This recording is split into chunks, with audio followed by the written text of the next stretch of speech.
Two-thirds of women say that they have been harassed on public streets, according to a national online survey. And it's not just women, but men too. Melissa, there is an organization that's hoping to teach people how you can safely combat it as we wrap up what's called International Anti-Street Harassment Week. New to me. How about you? Me too. That's right, Robin. It seems like every day we see a new story about harassment, whether that's in Hollywood, a workplace, or maybe a cat call walking down the street. Now, our sponsor, L'Oreal Paris, is teaming up with a campaign to help put an end to that. I've been approached several times, cat calls. Countless women with countless stories.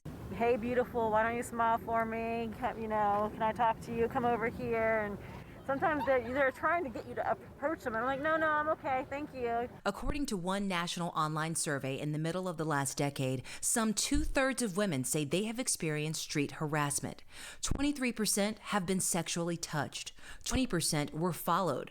And it's not just women. 25% of men say they have been street harassed. Our producer, Henna Bakshi, was able to get several such stories in just one afternoon. He grabbed me by my shoulders and started pushing me towards an apartment and said that the way I spoke to him made him want to treat me disrespectfully. I make sure I have my mace with me.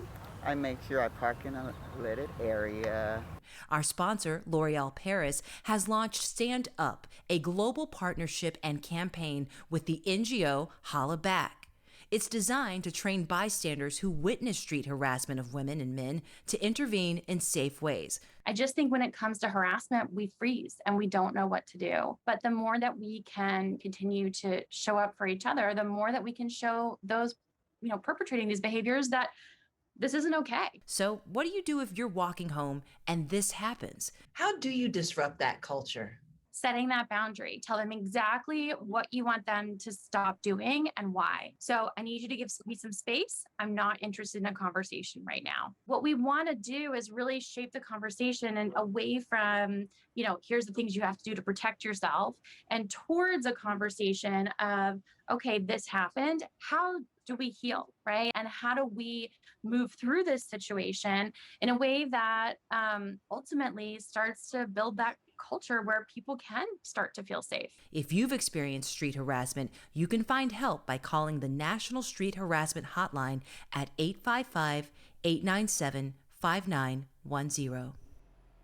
Holla Back says they hope to train more than 40,000 people to safely help other people who are being harassed on the street through its Stand Up program in the U.S. by the end of the year. Robin. Melissa, thank you. You're welcome.